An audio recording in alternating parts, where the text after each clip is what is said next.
Welcome to PhD with Woman on It Hack the Future. My name is Beata Young, and today's PhD Positivity Hack delivered will be by our guest Emily Cherkin. Topic: Raising Digital Citizens: Why Tech Intentional Parenting Matters. Episode 139 starts here. Let me remind you, this is a grassroots community that focuses on women on IT, an inclusive forum of women in technology, startups, and female leaders who are supported by men as well. And I bring heart to that hustle because empathy is my motto. And empathy is critical when you're raising digital citizens. First, let me mention what's been happening in the world of our community. Congratulations and good luck to our former PhD guest, Kylie Stone, as she runs to present the A game at this year's Southwest Sydney. You definitely have our vote, Kylie. Congratulations to Abela Batanyuga, founder and executive director of Tanzania Bora Initiative, for winning the 2024 Women and Technology Recognition Awards last March. Mark your calendars. Precious Williams, founder of Perfect Pitch Group and former PhD guest, will be speaking at the Small Business Pro Power Conference in New Jersey in July, sharing inspiring insights on networking. Now let's go back to our topic, raising digital citizens, why tech intentional parenting matters. In today's digital age, our kids are growing up wired or wireless, but definitely less offline. But with so much to explore online, it can be a challenge to guide them towards responsible and safe technology use. Is there a way to raise tech savvy kids who thrive in our digital world? Join us with this conversation with Emily Cherkin, a former middle school English teacher, parent of two, and a consultant on raising healthy digital citizens. Emily, author of the best-selling book The Screentime Solution, a judgment-free guide to become a tech-intentional family, will share her tech-intentional approach, helping you guide your kids towards responsible and balanced technology use. Don't miss this opportunity to ask your questions, get your answers, and get your kid tech savvy ready. Emily, where in the world are you today? I am calling from Seattle, Washington in the US. Fabulous location, and any location is good to raise your tech savvy kid. Many parents, though, struggle with finding a healthy balance for their children's screen time. Can you elaborate on what tech intentional means and how it differs from a strict anti tech approach? Yes, that's exactly it. I often talk about how I'm not anti-tech, I'm tech intentional. And to me, tech intentional means using screens in alignment with what we value, and resisting, limiting, and delaying any tech use that interferes with healthy cognitive, emotional, mental, and physical development. And a simpler way to remember it is later is better, less is more, relationships first. Relationship first, what does it mean in terms of raising your kids when you're talking about relationship first? But it means it could be, sitting on Facebook. Right. That's a good point. So we should say in real life relationships first. And part of it is, again, I think there are ways that we can use technology to connect with people like this. I think there's ways that we can stay in touch with family and friends using technology. That's amazing. What I worry about is when the technology becomes the solution for everything when it doesn't need to be.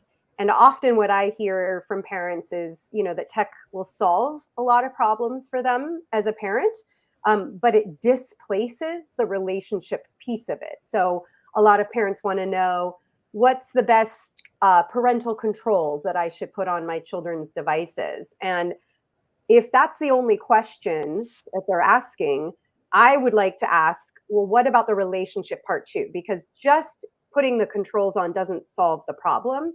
We have to teach, we have to mentor, we can't just monitor their devices. We can't just monitor their devices.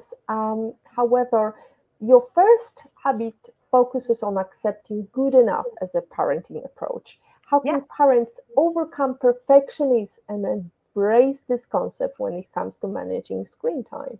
Yeah, that's a great question. I joke that I'm a recovering perfectionist because it seems like if we just do it all perfectly, there'll never be problems. But anyone who's tried that knows that's not true. The other thing about not being, we don't know all of the answers as parents. I think it's okay that there's lots of different parenting approaches and styles and values.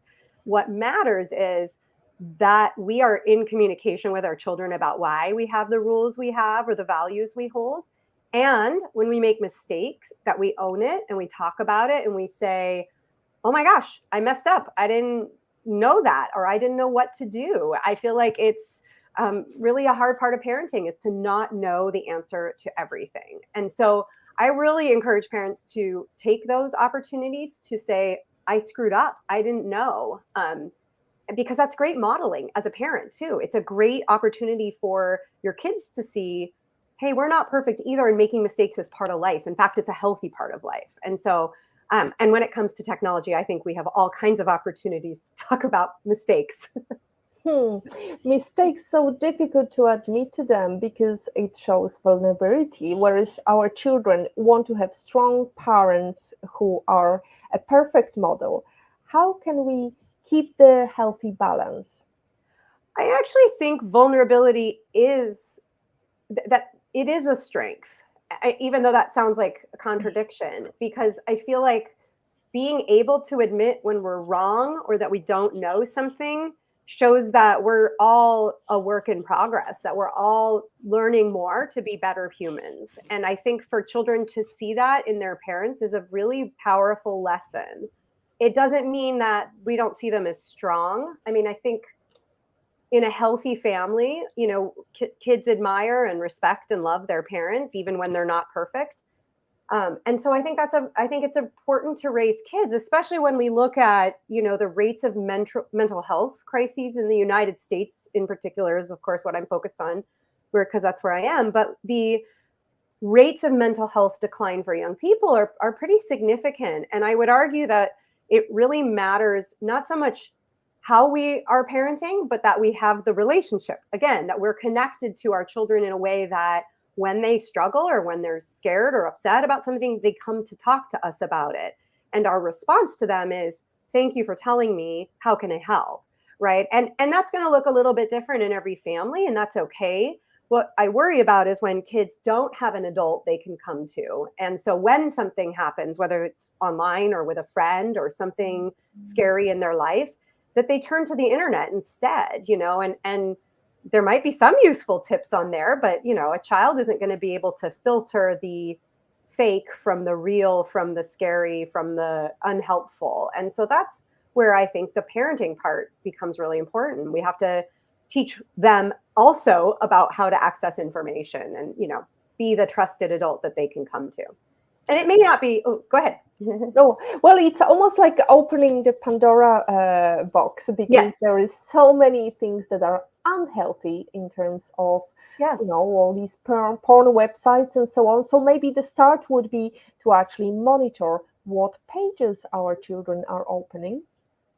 That's the ideal. And I hear that all the time. And I understand why people want that. But the problem with, I call them parental controls, but it's so filters and software and all of that.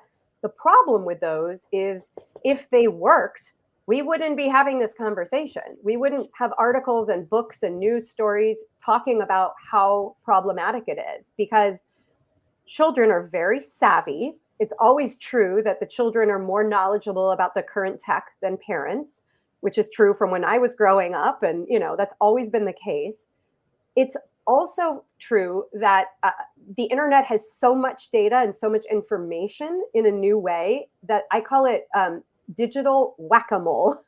There's a game, and I don't know if this is in Europe as well, but like there's a game where you like go to an arcade and you try to pop the little mole down into the hole, and it just keeps popping up.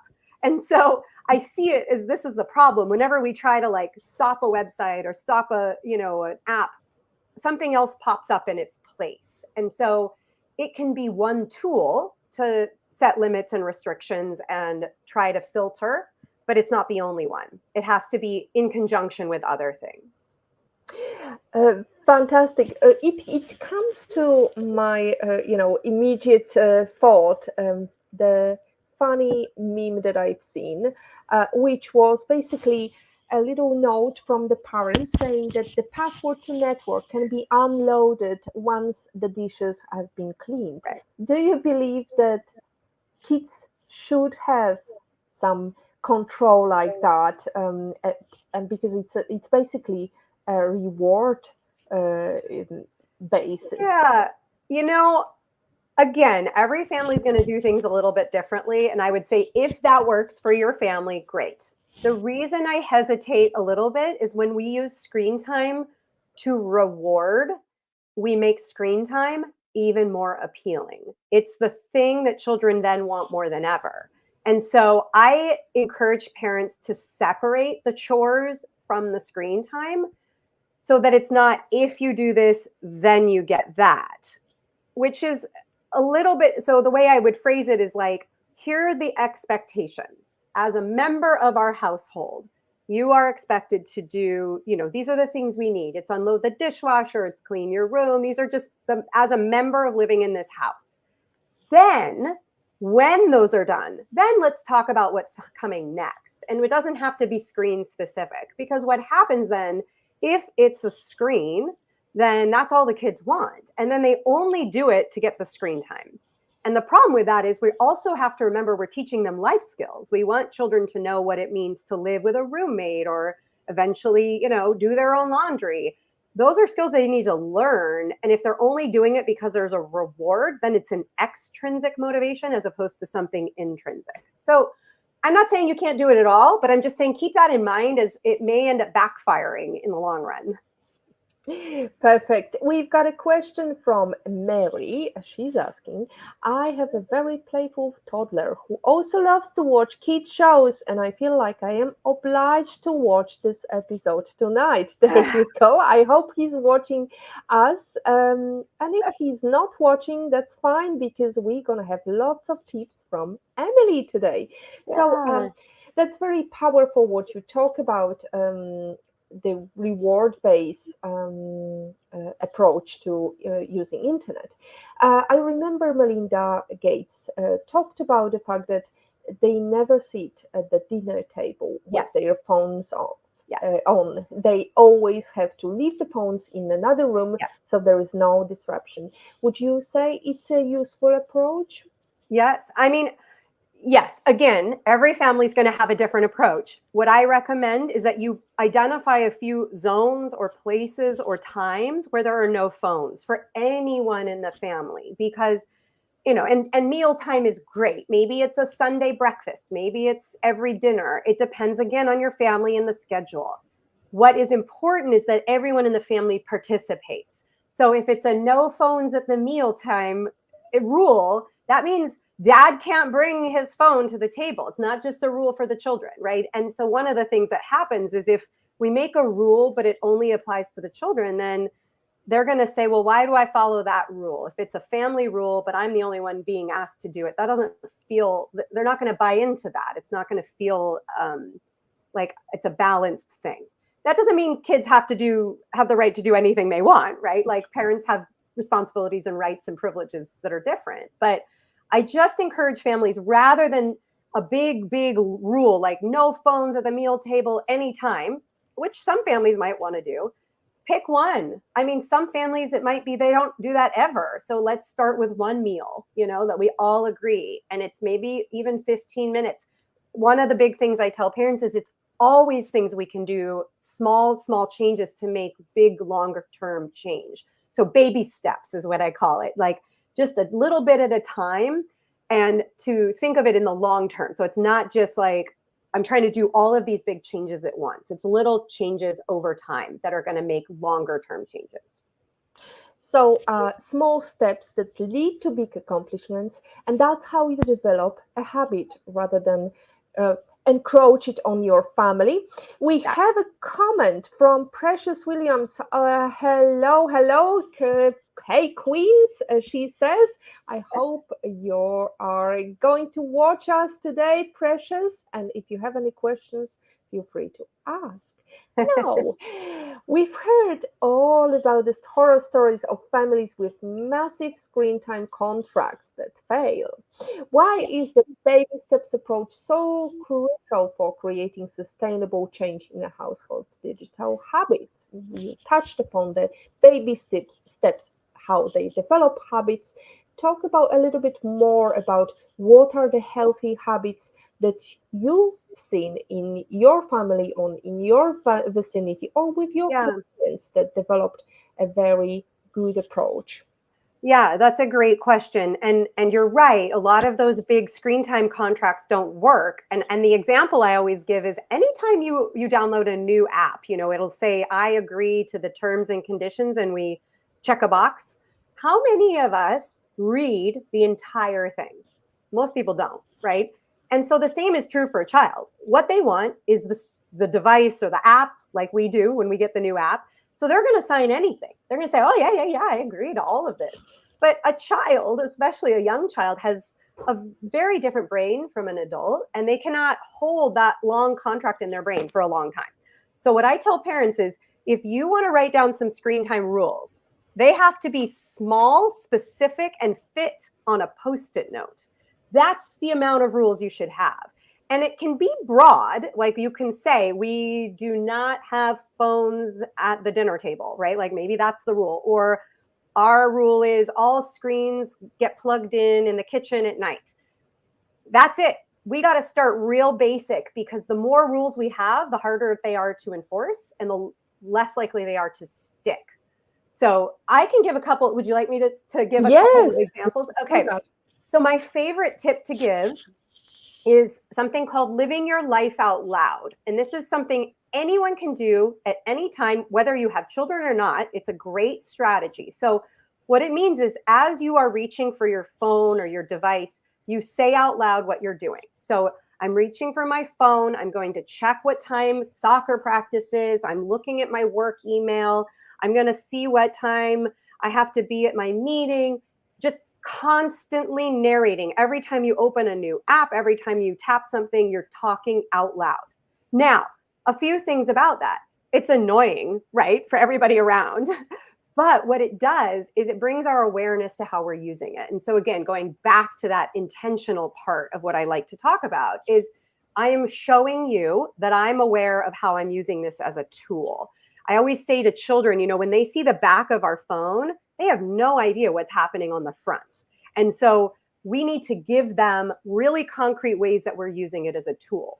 Then we can also start to expand on the emotional effects of it. I can say, I know we're standing in line and I'm bored and I've opened Instagram and now I'm looking at Instagram and I'm just scrolling and there's no end to this scroll and I still feel bored. Or I look at these pictures and they make me feel like my vacation's not as exciting as somebody else's vacation, right? So now we're starting to attach some emotional vocabulary to it to show how it makes us feel. All of this is both good for us and our accountability, but also showing our children and modeling the complexity of a device. What we know is that when we start living our life out loud, if our children start doing it or our spouse or our friends, it's working. Or even better, if your children roll their eyes like, oh, mom, it's working because they're hearing you. And we have to do it as often as we can, 80%. I always say 80% of the time. That's what we're striving for. Good enough parenting, right? It can have quite an impact. And that is like my favorite tip to give because you don't need anything special. You just have to start talking.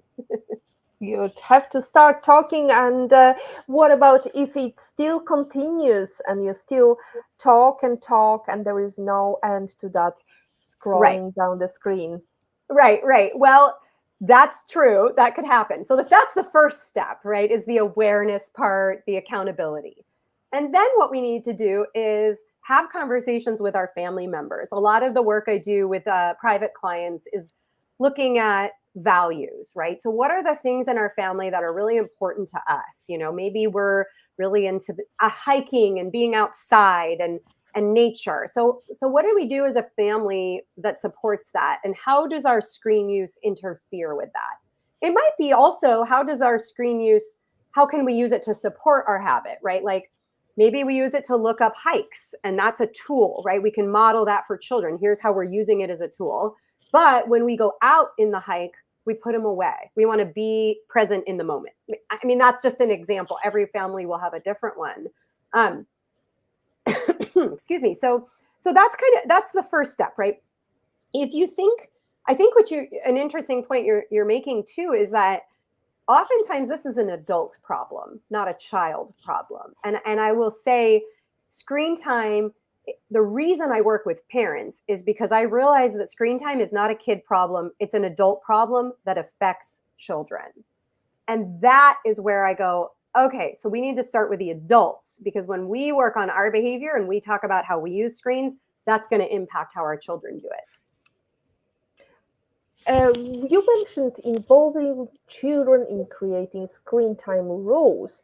Can you share some practical tips on how to have this conversation with younger or Yes. older kids in an Yes. age-appropriate way? Great question. I have quite a few ideas about this in my book, and one of my favorites is to say to, especially to young children, because if you say to a 6-year-old, "What do you value?" I mean, what 6-year-old knows what that is, right? That's too kind of obscure. But you can say, "What would, if an alien from outer space landed in our living room and looked around, what would they notice? What would they say is important to our family?" And it's fascinating to hear what kids say. And it's also okay. Sometimes kids will say, they'll see our TV, they'll see our Xbox, they'll see our phones. Okay, so what does that say about what we care about, what we value? So maybe it's, we value communication. What are all the ways that we communicate? So for parents, don't get stopped when the value comes back as a screen time value. Expand on that question. Keep getting curious about it. So one of the things I say all the time is replace judgment with curiosity. And that is because parenting is so judgy. Everybody's got an opinion about how you do things. And start by being curious about it, asking questions. I wonder, I notice, what would happen if? How does it make you feel when? So that it's not a fight with our children, right? It's more of a conversation of back and forth. And it's hard. It takes practice.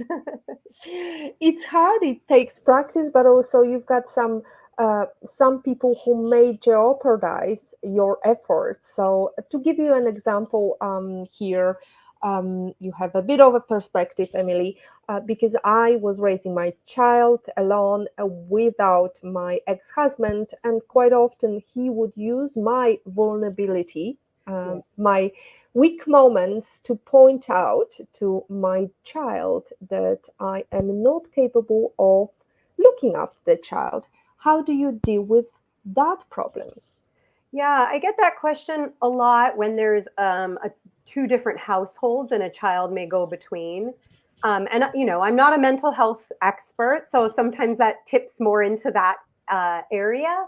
One of the things I just remind parents is we can only control what happens in our home, and that may be the case that, like, it could be an ex-spouse or, you know, parent, or a friend, right? You know, a child goes to a friend's house and they have very different rules. It might be no screens allowed. It might be it's a free for all. They can do as much as they want. So the best we can do is prepare our child for the world, to say, in our house, this is what we value.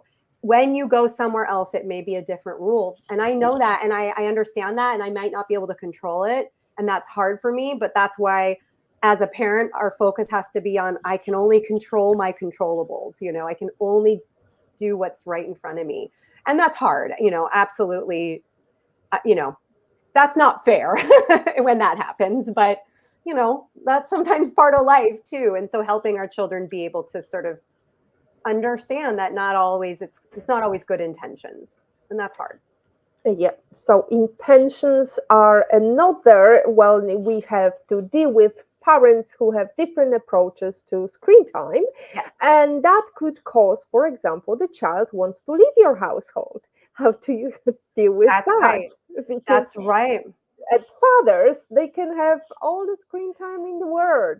That's a really good question. And one thing we haven't talked about that I think is really, really important to understand is that screens, I mean, we say screen time, it means a lot of different things. I recognize that. But when we talk about how children consume it, it's games, video, streaming, social media, texting, YouTube. Those are kind of the big ones. When children are consuming those platforms, it's really important that we know they are designed intentionally to be addictive. So this is very different than a child sitting down with a really good book that they don't want to stop reading. If you've noticed, taking a book away from a child's a lot easier than taking an iPad away. And part of that is because of that design. It's called persuasive design or manipulative design.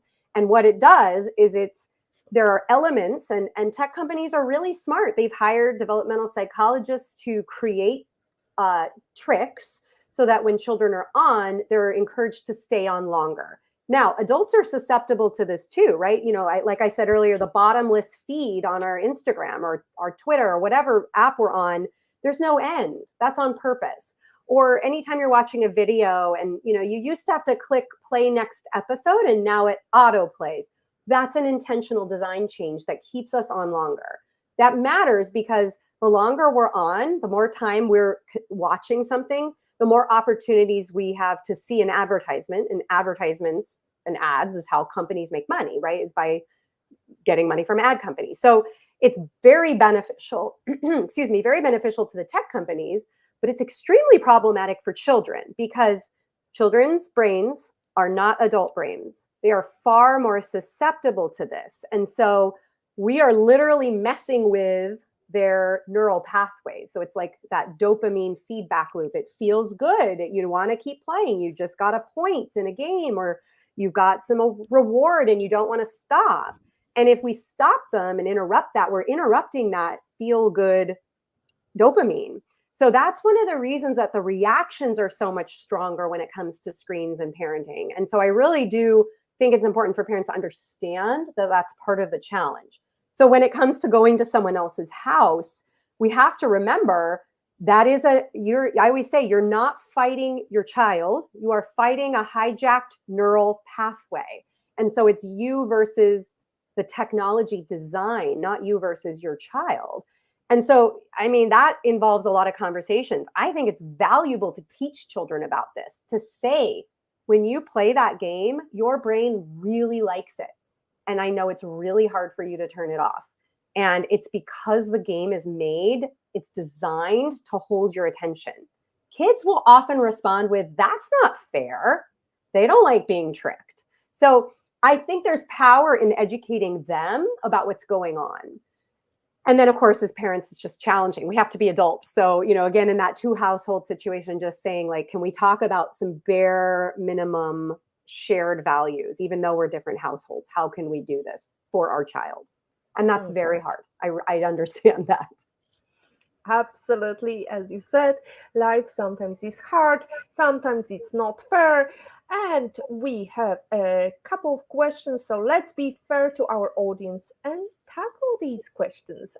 Jane is talking about, I had a lot of friends who had a child that they just passed the parent responsibility to the phones. Yeah. Yeah. This is, I mean, I always say to parents, it may not be your fault that these things are addictive, but it is your responsibility to learn about it and do something differently. Now, I know in different countries there are probably different rules about this, but one thing in America that's happening is a lot of schools are bringing screen time into the classroom, like with laptops or iPads for students. And this was a big thing during the pandemic, especially, but it was a problem before. So I would add that there's a complicating factor here that kids are also now getting screens for schools, and it makes this much more complicated with their personal devices. That being said, it is absolutely still upon us as parents to know what our children are doing online. And it is very hard to take a device away once you've given it. And I've worked with families whose children have saved their own money and bought a device. So what do you do then? The kid paid for it with their own money. Who's in charge? I know the answer is that the parents are still in charge, but it becomes a lot more complicated. And then you have to factor in that it's built to be addictive. So it's not just taking something away that they like, it's taking something away that their brain is really hooked into, and it's going to make this a much more challenging situation. The other piece of this is, what's the parent's screen time use like? Because more often than not, we as parents are very guilty of scrolling a lot and being on our phones around our kids. And if our kids are seeing that and we're telling them to get off, but we're not willing to change, that's not going to work either. So I hear this and I don't disagree, but I think it's a lot of complexity to this. A lot of complexity. We have to come back to our topic we discussed with Rachel Coward. She talked about how video games can be beneficial to your mental health, and she said games and learning. We learn a lot of things from playing games, and it's not just playing the games that are intended to teach us things. Like when I was a kid, I played those math games where equations would show up on the screen and you would shoot them with your spaceship. I'm not talking about those. I'm talking about games that we want to play. Games like Civilization teach us about world history. So Yeah, there are useful ways of involving kids in technology or in games or in, as you call it, a screen time. We yes. have another question from Olga Vasina. Fascinating discussion, ladies. Thank you, Beata. Emily, is there a sensible balance to screen time? Example, games, web, social media, computers, TV, at all. Yes, right. And of course, all of those things are screen time, right? When we talk about screen time, we mean all of these things. This is a great question, and it's one I get all of the time. Um, the American Academy of Pediatrics sets some limits, and so does the World Health Organization, and they're similar in their limits. What's very interesting is that they don't actually specify time limits above age 6. And that's intentional because I think it's partly because it sets parents up for failure if we're giving too rigid of a boundary. That being said, I go back to what I said at the very beginning, which is later is better, less is more, right? So obviously, I always say a little bit's okay and a lot is too much, but it depends so much on the child. So what I know in the US is that children around 12 to 14 are spending about 5 hours a day on screens outside of school time. And teenagers, it's closer to 7 or 8 hours per day. That is on top of whatever screens are happening at school, which, as I mentioned earlier, is increasing. So to me, that sounds like too much, right? And to Beata, to your point about educational games, like Civilization, I think there are some really wonderful ways to use it. My concern is that when that becomes the only thing that's happening in a child's life, then we have displaced some of the normal and healthy parts of childhood.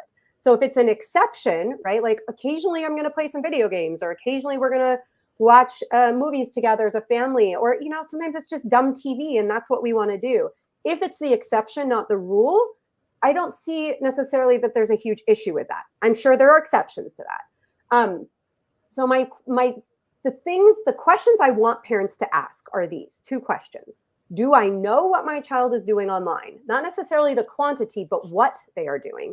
And back to our earlier point, do you have a good relationship with your child so that when something happens online, they will come and talk to you? Those are kind of the 2 questions that I think are more beneficial than a total amount of time. Because FaceTiming with grandma is very different than scrolling through TikTok videos, right? So an hour of each of those is a very different experience for a child. So I didn't give a satisfying answer, I know, but it really depends. Well, let's try a satisfying answer for a question. How do you build a good relationship? Oh, that's a good question. And it starts from day one, right? Like we have all of our children's lives to build good relationships. And I really don't want parents to feel like, I've got a teenager and it's failed and I'm doomed. No, we are always capable of change. We are always capable of making improvements that make our lives and our children's lives better. And so I think it's very valuable to, if we have to, as a parent, to own it, to say, wow, I didn't do a great job of this. I want to try again, right? So we disarm a little bit.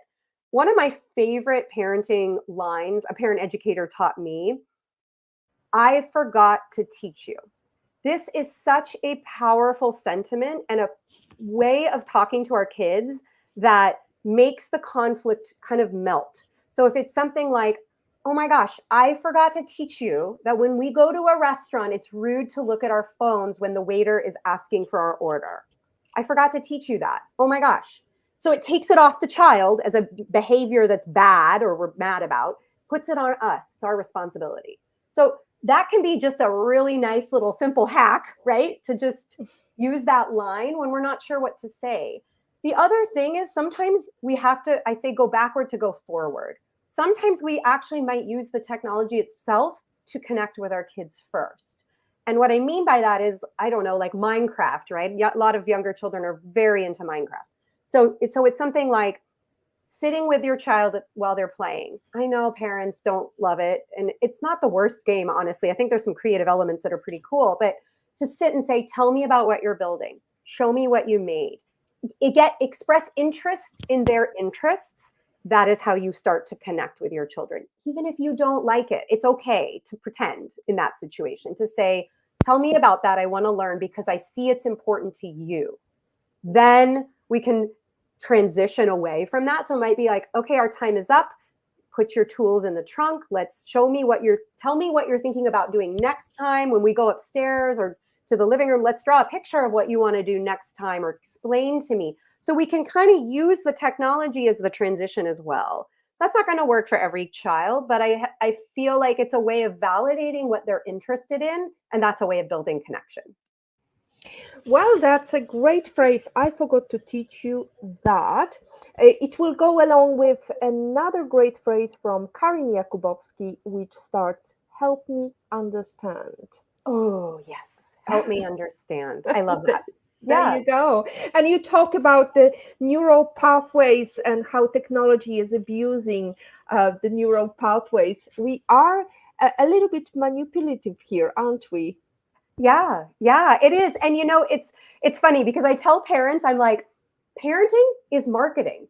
It's how you sell something to your kids, right? So we can kind of reframe this as like, hey, I've got this idea and we're going to try this new thing. We're just going to try putting phones away for the weekend and see what happens. It's a family experiment, right? Like, instead of saying no phones for the weekend, right? Like, very different reaction that you're going to get from your kids. So sometimes it's just like how we sell it to them. That's a nice way to put it. Now we have another question, another talk from Mary. Her experience: English is not our first language, but my son speaks like Peppa. He sounds like a native English speaker, but can't speak with our own language.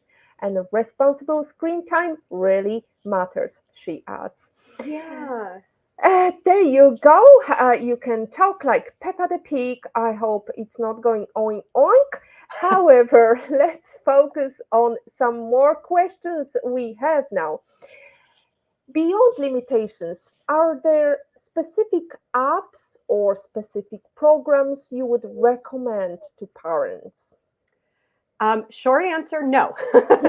Because, as I said, there are so many challenges to those as the solution. That being said, if a parent has controls that they like, or screen time setting limits or whatever within their devices that they use, that's fine. I don't want you to throw that out.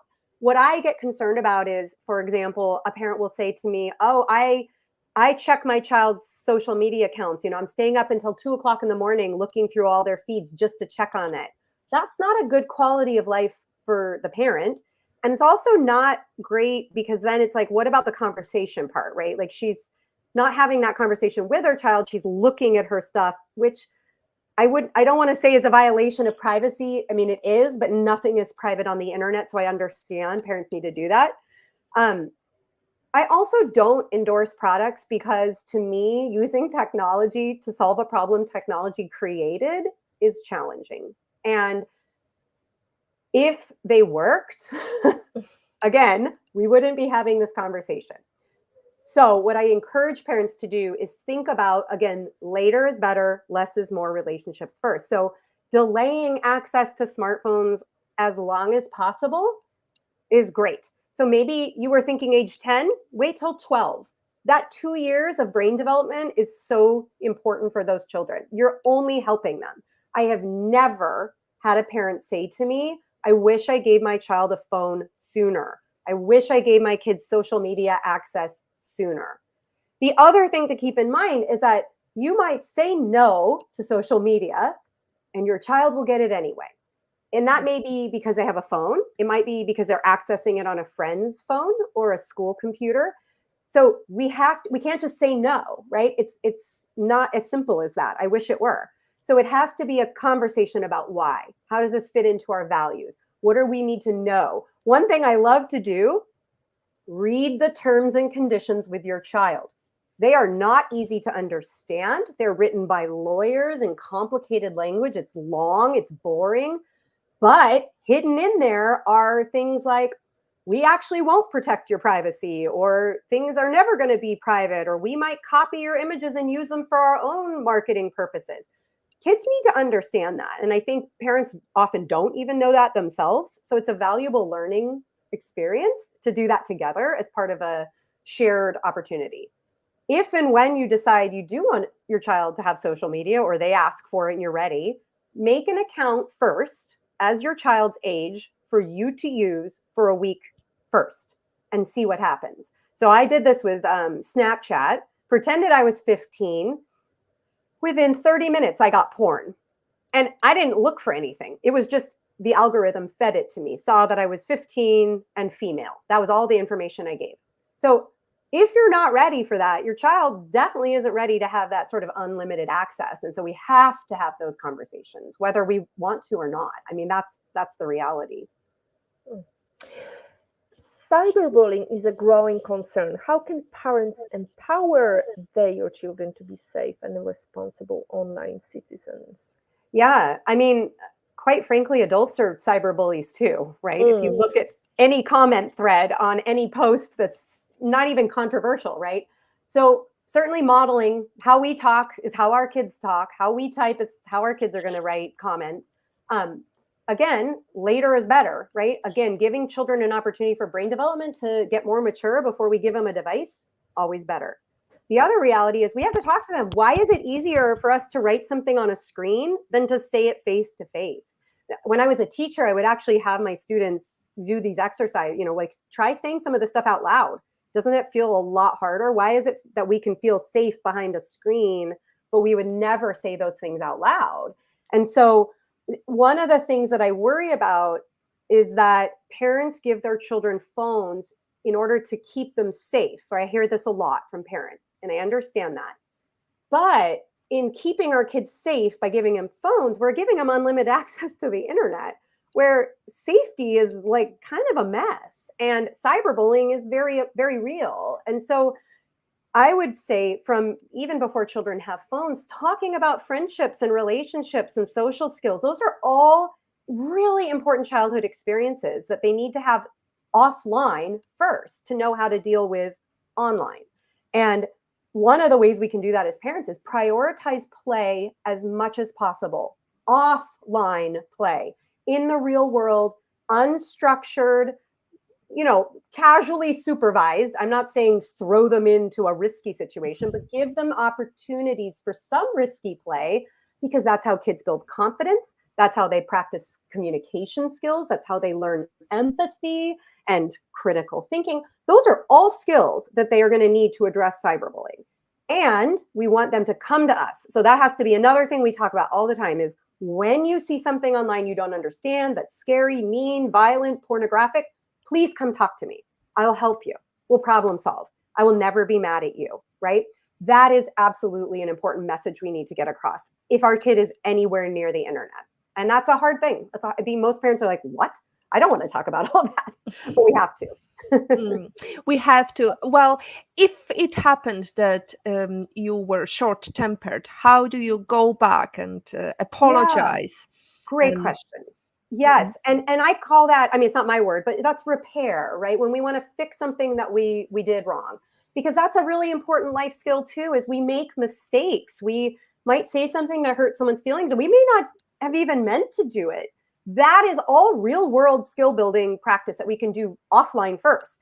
And that happens in our families too, right? Where we can say, I think I said that or it hurt your feelings and I apologize. I own that. Or we can say when our feelings have been hurt. You know, if a child says to his mom, that really hurt my feelings, we can't get defensive. We can't say, well, I'm an adult and da da da da. So, oh gosh, I'm so sorry. I didn't know, right? That is hard for adults, right? But we have to do that because we want the kids to know you can go back and you can fix it. The problem with online stuff is it's there forever, you know, and even if you delete something, you know, there's screenshots and all kinds of like ways of storing things. And so unfortunately, normal mistakes that get made online can live forever. And that can be really hard. When you're a child, you're not thinking about what happens when I'm 28 and I'm applying for a job and a boss goes back to look at my social media posts from 20 years prior. But that's happening. And so it's that we have to help kids understand there are higher stakes to mistakes online. And that's not fair, but that's true. mm.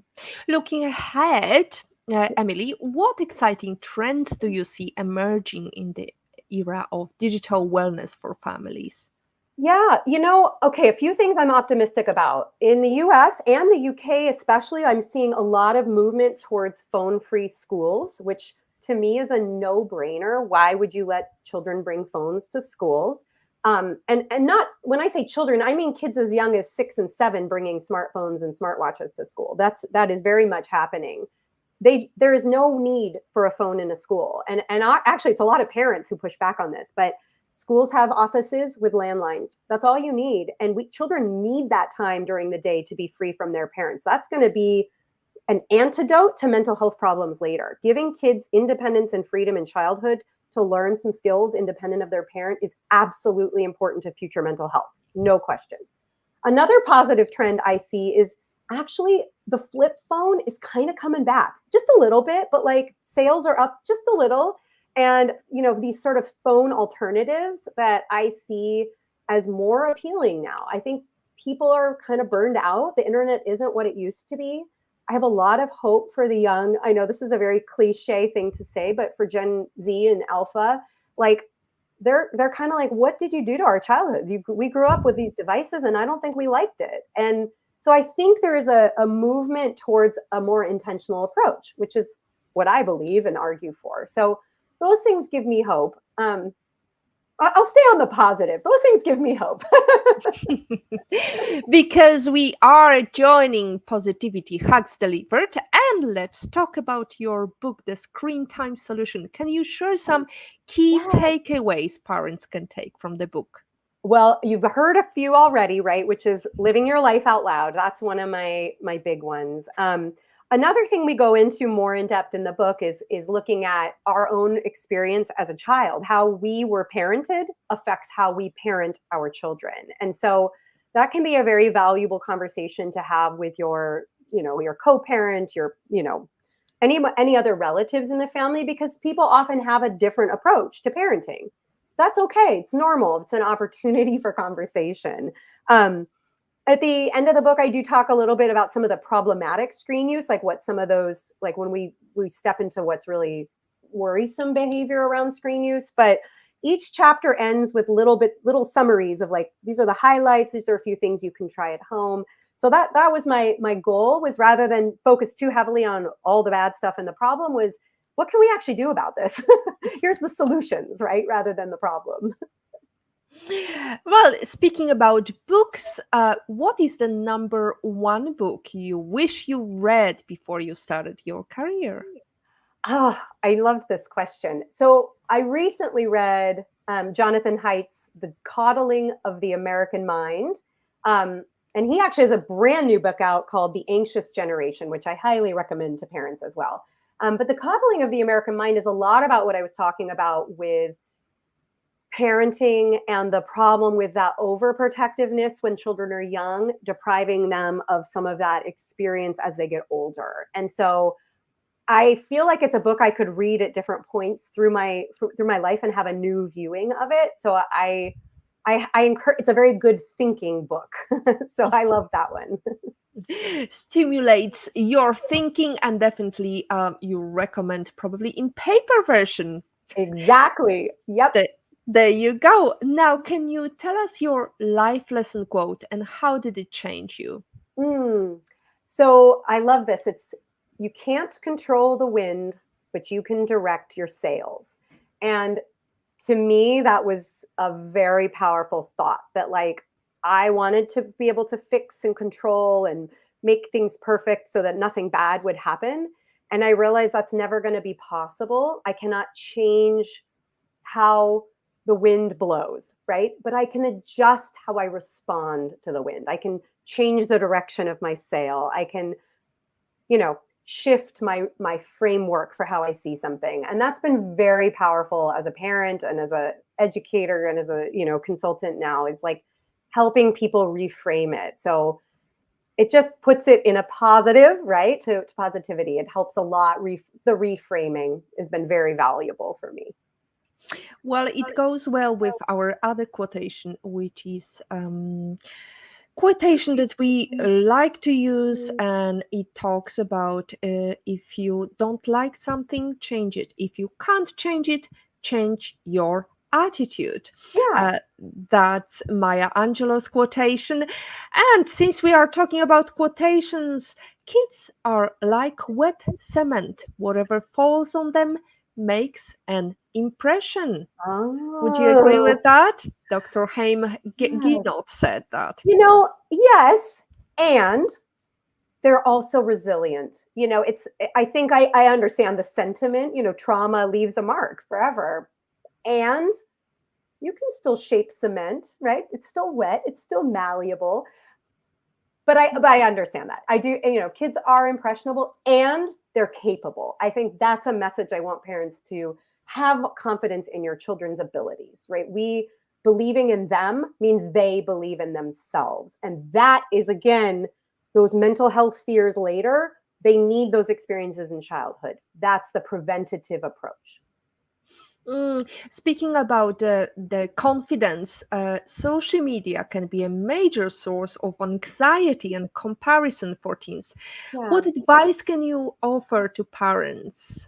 Yeah. Again, less is more, later is better. So, there's always people who say, well, my kid has this group that they connect with online and they feel connected because they have, a group of friends that values and supports them. Yes. And social media is designed to be addictive, right? There's that, again, the bottomless feed, the likes, all of those things keep us on longer. So again, encouraging children to have real life relationships with peers and real world connection with friends to balance some of that out is really important.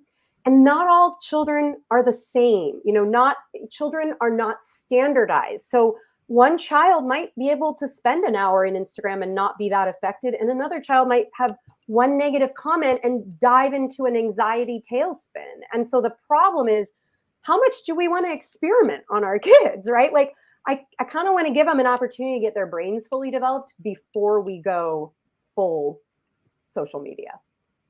Before we go full social media, before we develop their strength and ability to fight with the cyber world.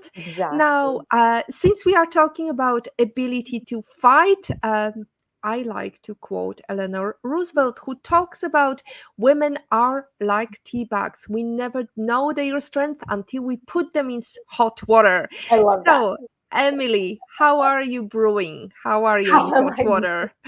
I one of the things my values, I write them down. I have one of my values is courage. And what I love about courage is that it's not being not afraid, right? Courage is being afraid and doing it anyway. And I find myself over and over again in situations where I might be afraid to speak up or speak out, but I do it anyway. And that um, gives me strength to keep going.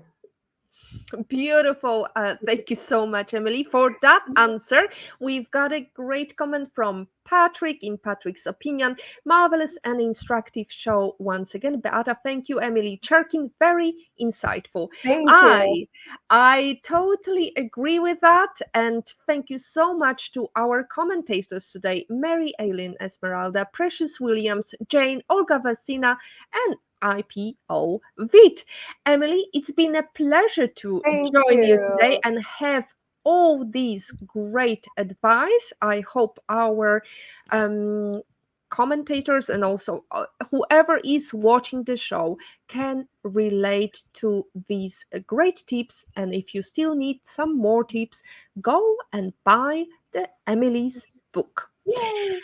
Thank And you. that's it from episode 139 of PhD Livestream. Thanks to our guest Emily Cherkin. To stay updated and ensure you never miss a positivity hack delivered, follow Woman on it and turn on notifications to be alerted once a video has been released. Next week, we have guest Melissa Carson. We are going to talk about crafting your dream career, leading with confidence, and navigating life's next big leap. Thank you so much, everyone, for our today's questions, comments, and whoever participate in discussion. As always, our positivity quote comes from positive thinking only and goes look for something positive each day, even if some days you have to look a little bit harder. Today is your day to hug the future, hug the positivity you want, and build that confidence bone. Thank you.